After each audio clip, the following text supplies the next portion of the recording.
सभी लोग मना करते हैं आप लोगों को कि शंकर भगवान के शिवलिंग का स्पर्श मत करो। बहुत बहसबाजी होती है, बड़े बड़े लोग उस टीवी पर बैठकर डिबेट करते हैं। कोई कोई यूट्यूब पर अपना अपना विचार डाल देता है, कोई फेसबुक पर, कोई इंस्टाग्राम पर अपने अपने विचार डाल देते हैं। शंकर जी का शिवलिंग छूना चाहिए, नहीं छूना चाहिए। कोई बड़े बड़े बहुत विद्वान कोई कहेगा छुओ, कोई कहेगा नहीं छुओ, कोई कहेगा ऐसा करो, कोई कहे वैसा करो।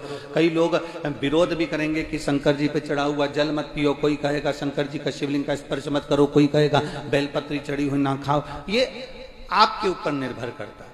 जिसने पुराण नहीं पढ़ी वो संकोच करेगा, जिसने शिव महापुराण को, लिंग पुराण को, नर्मदा पुराण को, स्कंद पुराण को जिसने दिल से एक बार भी पढ़ लिया वो कभी विचार नहीं करेगा। क्योंकि हर पुराण में, चाहे शिव पुराण हो, लिंग पुराण हो, नर्मदा पुराण हो, स्कंद पुराण हो, प्रत्येक पुराण में लिखा है कि शंकर भगवान पर चढ़े हुए जल का जो आचमन कर लेता है वो 3 तापों से दूर हो जाता है, उसके कष्ट दूर हो जाते हैं।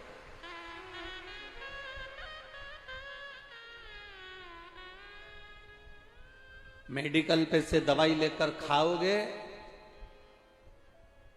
कितनी भी खा लो असर नहीं करने वाली। डॉक्टर लिखेगा और डॉक्टर की लिखी हुई दवाई खाओगे तो 5 दिन की दवाई लिखेगा और 3 दिन में ठीक कर देगा। बोलो सही है कि गलत है?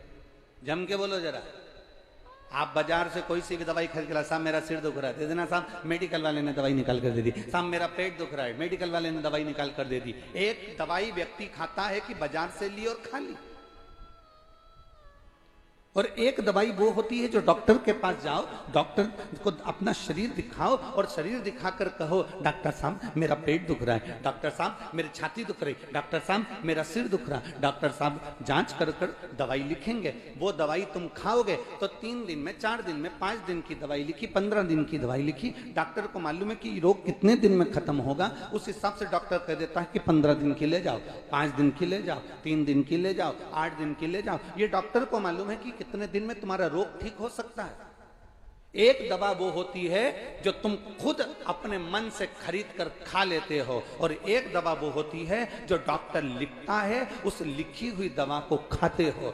बाजार से अपने मन से ली हुई दवा खाओगे तो किडनी और लीवर ये दोनों उस दवाई से डैमेज होते चले जाते हैं, क्योंकि तुम अपने मन से लेकर खा रहे हो। जो मिल गई खा लिया, सिर दर्द तक खा लिया, पेट दर्द तक खा लिया। एक दवाई वो होती है जो तुम अपने मन से लेकर खाते हो, और एक दवा वो होती है जो डॉक्टर लिख कर देता है, खाते हो। इन दोनों में अंतर है। जो तुमने मन से लेकर खाई उससे साइड इफेक्ट कितना हुआ, कितनी लीवर, कितनी किडनी डैमेज हुई, ये आपको नहीं मालूम। आप तो खा लिए, थोड़ी देर सिर बंद हो गया, आपने तो खा लिया, थोड़ी देर पेट बंद हो गया, पर डॉक्टर ने जो लिखी उसको आपने खाया तो डॉक्टर को मालूम है कि इस दवाई से साइड इफेक्ट ना हो तो एक दवाई और लिखता है, इस दवाई से ये कमजोरी ना आए तो वो एक दवाई और लिखता है। कभी भी डॉक्टर एक अकेली गोली नहीं लिखेगा, उसके साथ में 2-3 और लिखेगा। जो डॉक्टर की लिखी हुई खाते हैं वो अंत तक भी मजबूत बने रहते हैं, उनकी ना किडनी ना लीवर कुछ खराब नहीं होता।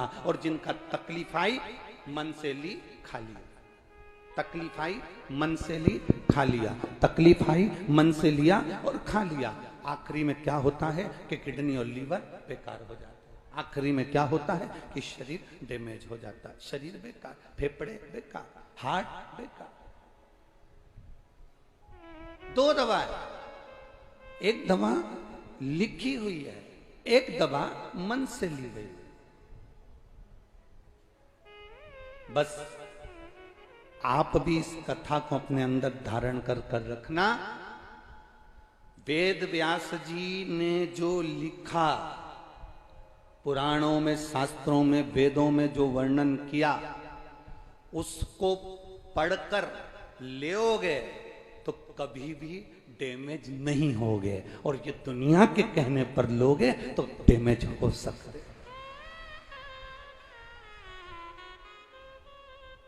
वेदव्यास जी ने जो कहा, वेदव्यास जी ने जो लिखा, वेदव्यास जी ने जो लिख दिया इन वेदों में, इन शास्त्रों में, इन पुराणों में, वेदव्यास जी जो लिख रहा है,